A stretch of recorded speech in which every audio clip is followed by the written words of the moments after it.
When my daughter Isa started elementary school, my wife Paisley began to ignore me. "Don't talk to me, it makes me angry." All right, then. That went on for 3 years until one day I moved out on my own. Then I got a call from Paisley. "My name is Maida Reynolds. I'm a 36-year-old office worker employed at a manufacturing company. Paisley, my wife, was a colleague at the company. After dating for about a year, we got married.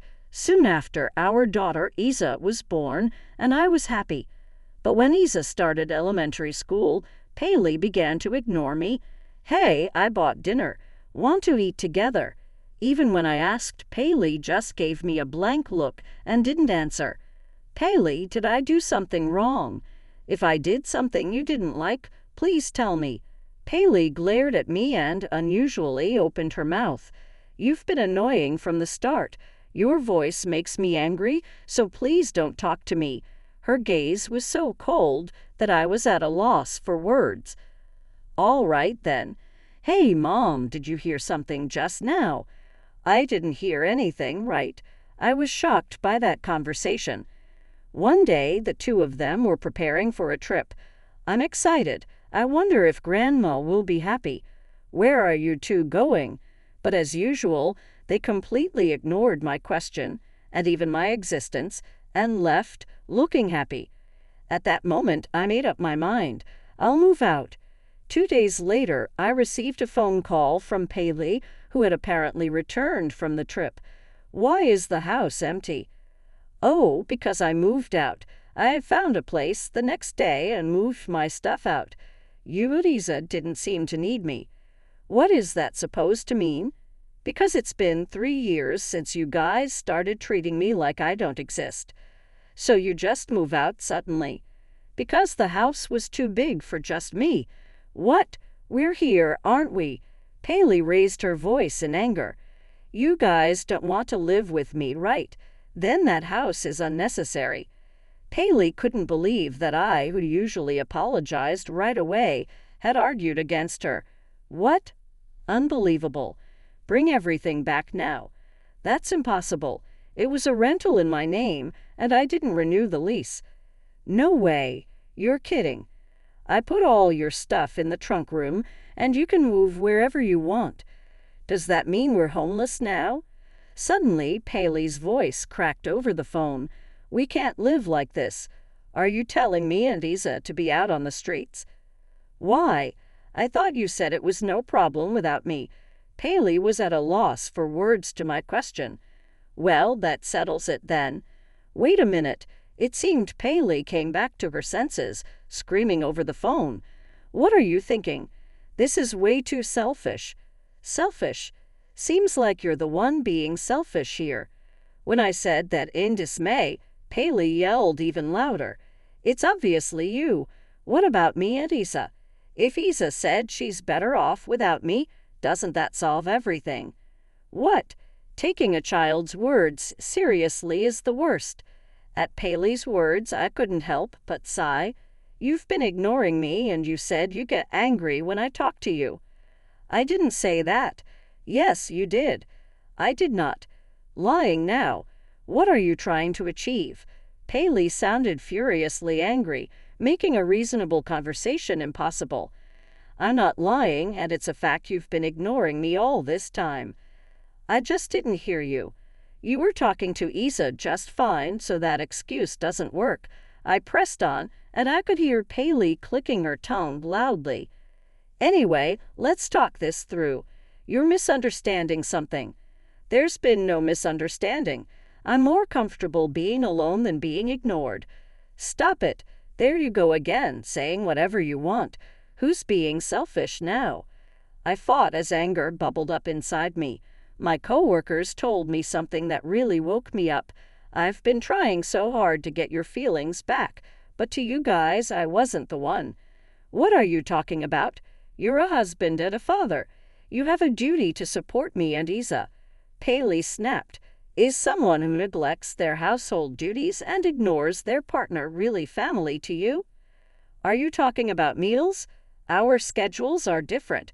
It can't be helped," Paisley said as if it were nothing. Her tone showed no sign of guilt. "And I did say thank you on payday, didn't I?" she added monotonously, without even looking at me. "Is that how you show gratitude?" I snapped back at her high-handedness. Paley unexpectedly let out a small, "Huh. You're not really grateful. You think it's natural for me to provide money, and that's why you acted like that, right?" "What? What are you saying?" "Look, we can't live like this." Paley sounded distressed, as if trying to guilt-trip me. "That's it. We're coming to you. Give us your address." "No way." I couldn't hold back any more and retorted strongly. "What you need isn't me, it's just my income." "Daddy, what's going to happen to us? Why are you being so mean?" Isa chimed in. "The first ones to be mean were you guys," I coldly replied. Paley's voice, which had been soft, like she was stroking a cat, sharpened again. "Is that so? If that's how you're going to talk, then divorce is the only option." "Divorce?" "Yeah, I was actually thinking of doing that too." When I said that, Paley gasped in surprise. "I didn't want to cause any trouble before and just went along with what you wanted, but that was a mistake." "What?" "I'll contact you through my attorney afterward, so don't contact me directly again." "Hey, what do you mean?" "Also, I'll be filing for alimony during the divorce." Paley started yelling over the phone. "What are you saying? You said, 'Let's get divorced' earlier, so it looks like this will be settled quickly." "Are you kidding me? You took away the house without permission from your wife and child, and now you want to take money. Are you a monster?" Paley screamed, but my heart didn't waver for even a millimeter. "If you're going to be like that, I'll be the one asking for alimony, and I'll make sure to get child support too." Paley rattled on fiercely. "All right, we'll talk more later," I simply replied and hung up the phone. A few days later, we met face to face, accompanied by our lawyers. "You seem pretty well," Paley said with a sullen voice, dripping with sarcasm. "Yeah, I've been sleeping better and eating better since you guys have been gone." My response seemed to shock Paley for some reason. "Let's get started, then," Paley's lawyer began, but hearing their claims made my eyes go wide. Harassment towards Paley and Isa. Yes, she is claiming mental anguish. However, she says she would consider restructuring the marriage if the husband is remorseful and changes his attitude. "That's not true," I instinctively interrupted. Paley glared at me with a terrifyingly angry face. "What do you mean, then, Mr. Lawyer? Do you have any evidence of the mental anguish that Paley describes?" "Well, this person has been in the way, preventing me from securing any evidence." Paley dramatically pressed a handkerchief to her face, causing me to chuckle. "What? It's all your fault in the first place." "I'm the bad one, I see. Please proceed, lawyer." "Yes, take a look at this." "What?" "Here is the evidence of the mental anguish that your husband has caused," the lawyer said, showing footage of Paley and Isa, ignoring me when I spoke to them. Paley's face turned red very quickly. "Hey, you set up a camera without my permission. This is invalid." Paley stood up and slammed the table. "No, it's valid," the lawyer calmly countered. Paley bit her lip in frustration. The footage wasn't just one or two instances. With dates included, it clearly showed this was a regular occurrence. "This can be edited with image manipulation," Paley protested. "No, we've already checked." That there was no alteration whatsoever, the lawyer confirmed. Paley, unable to come up with an excuse, began shaking. If this is the daily norm, then the breakdown of marital life due to malicious behavior is sufficiently recognized. Paley's lawyer looked at her, turning pale. "Ma'am, this is not what we talked about." "What?" Paley panicked. "I'm sorry, but I must decline this case." "Wait just a minute. Are you trying to smear mud on Dad's face?" Paley started to panic. "You're getting paid by Dad, so you should make sure I win. Are you even a lawyer?" "What is impossible is impossible." The lawyer's response made Paley's face flush with anger. "So we'll proceed as per our request. Correct. The lawyer asked. Paley sulked, not responding. Ignored here too, but unlike me, the lawyer won't stop because of that. Paley sat down, glaring at me furiously again. Please sign here regarding the alimony. I have to pay the alimony? I looked up, confused. Paley seriously replied, because I'm a woman, Mom. Her lawyer hurried to explain. What? No way. Alimony is a benefit for frail women, right? That's not correct, denied everyone around. Paley was explained the situation and turned pale. And no, I can't pay that. Not that you can't. You have to. Then I won't divorce, Paley screamed, tearing the divorce papers in half. Paley, if we don't get divorced, then there's no need for alimony, right? I want a divorce. I no longer feel like continuing with you. Don't be selfish. What about Isa? You want to take her father away. No, her father isn't me, I said, and Paley looked bewildered. What? Too bad. I've already done a DNA test. At my words, Paley covered her mouth with her hand. And here's the test result. The result must be wrong. Paley stammered. I've had another test done to be sure. Paley shook her head at my words. But we have the same blood type, she muttered. Because at the wedding, there was a guy who looked surprisingly like Keela, I answered, and Paley held her head. If Isa had been a daughter who loved and trusted me, I might have pretended not to know. I'm sorry. It was just a one-time mistake, Paley pleaded. It doesn't matter. I presented the divorce papers again. Here, sign this. Paley slowly looked up, appealing to me with her eyes. Oh, I'm also canceling the family card, I added. Paley looked at me in disbelief. Seriously? You're not family anymore. Seemingly resigned, Paley filled out the divorce papers and then started to cry. Afterward, having the lawyers as witnesses, I submitted the divorce papers to the city hall and became a free man. For a while, I enjoyed my single life, but one day I unexpectedly ran into my ex-wife and ex-daughter-in-law. They hadn't mentioned the details to avoid worrying me unnecessarily. Unlike you, your mom is very kind. She loves Isa as her granddaughter, Paley said. I'll tell her the real story next time. I tried to shake them off, but they firmly grabbed my clothes and wouldn't let go. Wait, where are you going? This is where you live, right? Paley said. I have no intention of letting strangers like you into my home.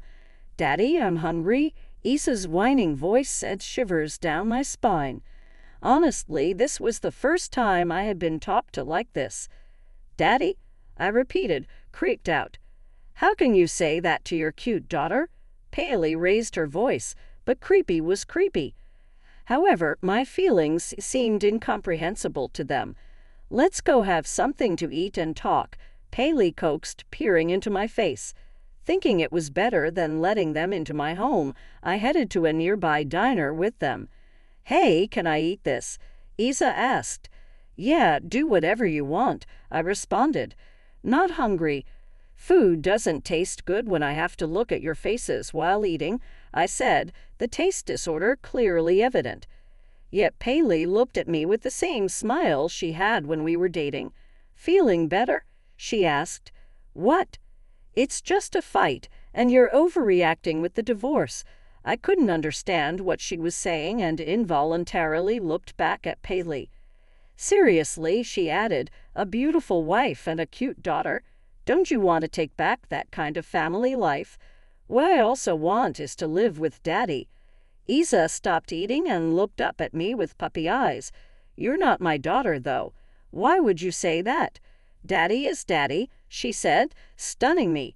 Isa puffed out her cheeks. That's right. You're a cute daughter. You forgot we're divorced. So that was just a moment of confusion, right?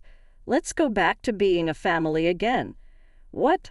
I was so baffled by the lack of logic in her words that I almost got confused. See, I'll let bygones be bygones.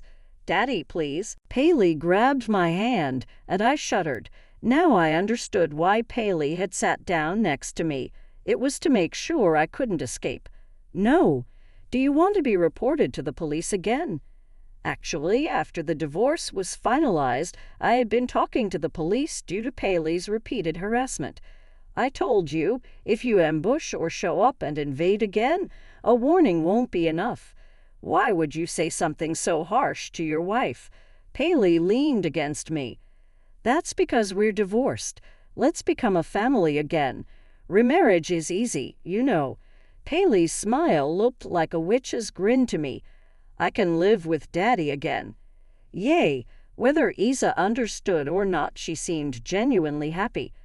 Paley, I have no intention of rebuilding a life with a woman who keeps cheating. What do you want? An increase in alimony? What are you talking about? I never cheated.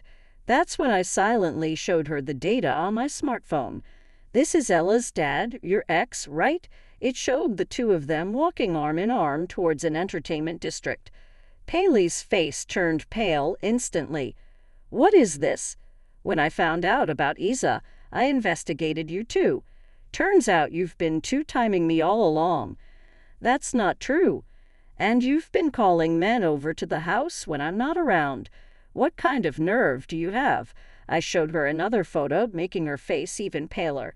You know you can claim for damages due to infidelity within 3 years of finding out.